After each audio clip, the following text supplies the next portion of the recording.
and welcome to the English Library. Today we continue our reading of Someday Angeline by Louis Sachar. So last time we left our hero, Angeline. She's a genius baby. No one really understands her, and her dad is a garbage man who wants to give Angeline a good life. So today we'll read chapters 2 and 3. All right, ready? Chapter 2, A Goat with Two Heads. Angeline was put in the 6th grade. They put her there because, well, they had to put her somewhere and they didn't know where else to put her. They put her in Mrs. Hardlick's class, and that was probably the worst place to be put. She sat at the back of the room. She started to put her thumb in her mouth, but caught herself. She was smart enough for the 6th grade. She was the smartest person in the class. But she still did dumb things like suck her thumb. She knew Miss Hardlick hated it when she sucked her thumb. 6th graders are not supposed to suck their thumbs. She also cried too much for the 6th grade. Who was Christopher Columbus? Mrs. Hardlick asked the class. Angeline was the only person to raise her hand. Mrs. Hardlick looked annoyed. Somebody else this time, she said, and glared at Angeline. It's always the same people. Angeline lowered her hand. It wasn't her fault that she was the only one. She didn't think Mrs. Hardlick should have been mad at her for raising her hand. It was everybody else's fault for not raising theirs. But in her mind, she could hear Mrs. Hardlick saying sarcastically, "It's always everybody else's fault and never your own." As she thought this, her thumb slipped into her mouth. Mrs. Hardlick told the class about Columbus. She said that Columbus discovered America. Angeline knew that was wrong. How could Columbus have discovered America when there were already lots of people here when he arrived? She knew that America was actually first discovered by the first snail to crawl out of water and onto land. It was something she knew before she was born.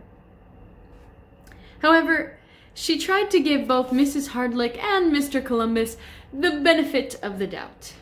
Maybe, she thought, from his own point of view, Columbus discovered America.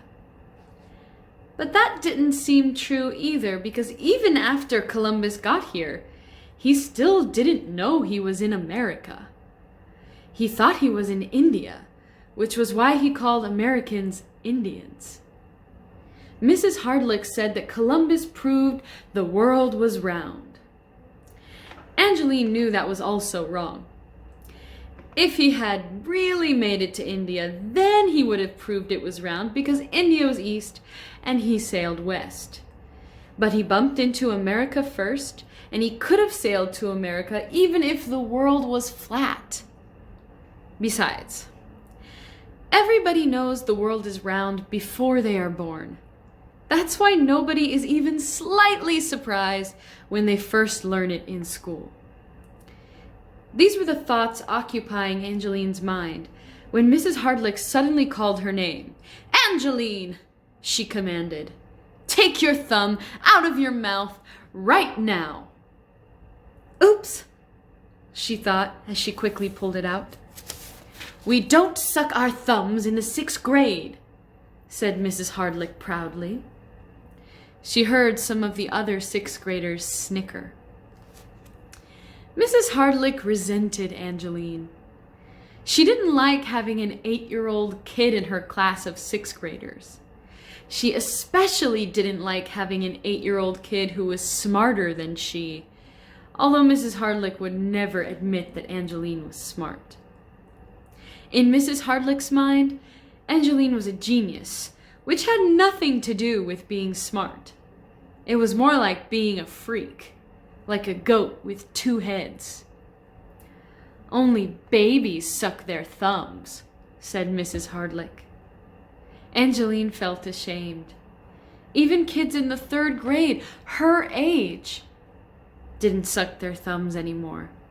She felt like she was going to cry. "Oh, come on, Angeline," she told herself. "Don't start crying, not now." She cried way too much for the 6th grade.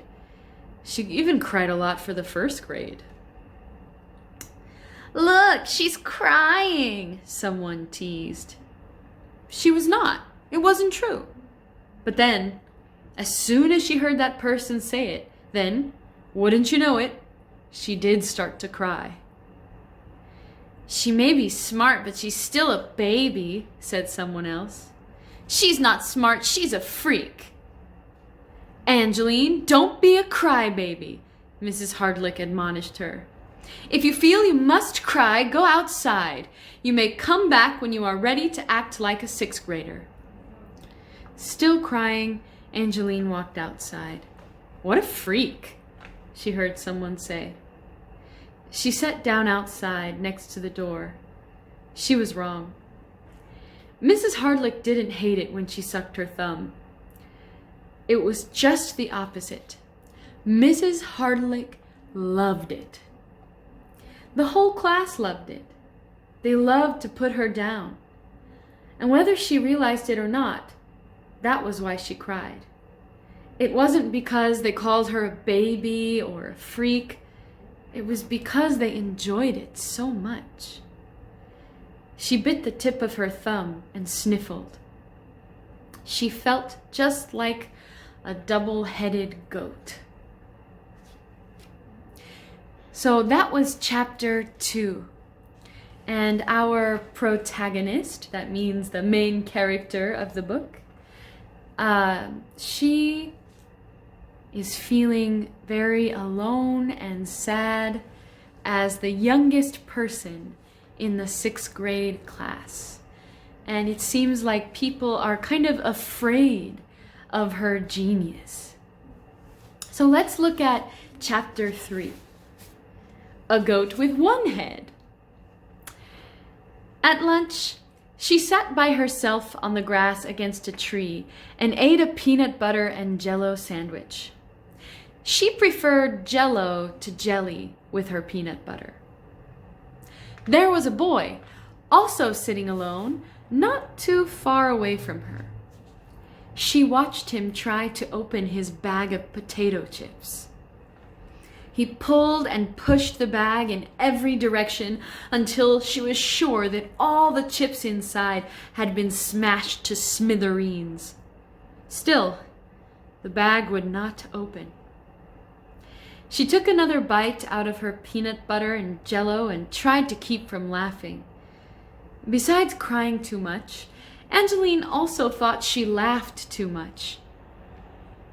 It wasn't that she laughed a lot, just at all the wrong times. She thought watching the boy try to open his potato chip bag was the funniest thing she'd ever seen, but she didn't want to laugh at him. He bit the bag with his teeth and jerked at it with both hands. Nothing. Still holding it in his teeth, he vigorously shook his head. She gulped down some milk with her eyes fixed on the boy. Suddenly the bag burst open and Angeline burst out laughing, causing milk to squirt out of her mouth. The potato chips exploded out of the bag and onto the ground. Angeline couldn't stop laughing as she wiped the milk off her face with a napkin. The boy stared at her. He still held part of the torn bag in one hand, part in the other hand, and part in his teeth. The potato chips were in little crumbs all around him. Angeline did her best to stop laughing. She only managed to halt every other laugh. She hoped the boy wouldn't hit her. She didn't want to cry again. But to her surprise, the boy also laughed. It was a stupid, awkward laugh. He sounded like an embarrassed hyena. Then, seeing that Angeline was still watching him, he pretended to eat his empty bag of potato chips. Not the potato chips, but the bag itself, as if that's all he ever wanted in the first place. Angeline thought it was the funniest thing she'd ever seen. Then the boy took his sandwich out of its plastic bag, threw it on the ground, and pretended to eat the plastic bag. Angeline couldn't stop laughing. She watched as he poured the rest of his milk onto the dirt and pretended to eat the empty milk carton. She was hysterical. At that moment, there rolled past her a tennis ball, which someone had hit all the way from the baseball field. It stopped next to the boy, who was so funny. "Hey, Goon, get the ball!" someone called. The boy looked at the ball. "Get the ball, Goon!" He didn't get it. Philip Corbin, one of the kids in Angeline's class, walked toward the boy. He was obviously disgusted that he had to walk so far and waste the recess when he could be playing baseball. "Come on, Goon, throw me the ball," he said. "I'm eating," said the boy, and he pretended to eat his milk carton again. Angeline laughed. Philip gave her a dirty look as he walked past her and got the ball himself. "What a goon," he muttered, and started back toward the baseball field. "Maybe if you didn't call him a goon, he would have gotten the ball for you," said Angeline. "Shut up, freak," said Philip. He threw the ball back toward the field and ran after it. "I hope you strike out," said Angeline when she knew Philip couldn't hear her. She didn't know much about baseball, except that the one time she got to play, she struck out. She finished her peanut butter and jello sandwich and washed it down with some milk. She still had some cookies. For the sake of his joke, the boy had thrown away his whole lunch. Angeline thought he looked hungry. "Do you feel like a cookie?" she offered. She took a sip of milk. "I don't know," said the boy. "How does a cookie feel?" laughed Angeline. This time the milk not only squirted out of her mouth, it also squirted out of her nose. She thought it was the funniest joke she'd ever heard. The boy was shocked. He always told jokes, about 100 a day, but he couldn't remember the last time anyone had laughed at one. Angeline couldn't stop laughing. She didn't want lunch ever to end. "What time does your watch say?" she asked him. She hoped there was a lot of time left. The boy put his watch next to his ear. "My watch doesn't say anything," he replied. "It can't talk." Angeline laughed again. She thought it was the funniest joke she ever heard. Again, the boy was amazed. He didn't know what to think. Nobody ever laughed at his jokes. That wasn't why he told them. He didn't know why he told them, but it couldn't have been to make people laugh because nobody ever did. Sometimes someone might say, "Ha ha, very funny, Goon." But that was the closest anyone ever came to laughing. Mostly they just ignored him. "I think you're so funny," said Angeline when she stopped laughing. The boy shrugged. "You're the only one," he said. He was really glad that Angeline liked his jokes. It was just too bad that he had dumped all his lunch on the ground and didn't even get the cookie that Angeline had offered. He was starving. "What's your name?" Angeline asked. "Goon," said the boy. Then he laughed stupidly. "See, my real name is Gary Boone, he explained. So for a joke, I combined my two names and I call myself Goon. He laughed again. Angeline didn't laugh. She didn't like being called a freak and was surprised to hear that he had made up the name Goon himself. Do you like it when people call you Goon? She asked. Gary shrugged his shoulders and said, I don't know. Well, I'll just call you Gary, said Angeline. I'm Angeline. Oh, you're the really smart kid, aren't you? Said Gary. Angeline didn't answer. Angeline Persepolis, said Gary. I don't think I can combine those two names. But then he thought a moment and said, Angelopolis. Angeline laughed. She tried to think of one too. It's too bad your name isn't Melvin, she finally said. Then you could be the moon. Gary laughed. Not only did she laugh at his jokes, but she also liked to play along. Do you know any more good jokes? She asked him. No one had ever asked him that before.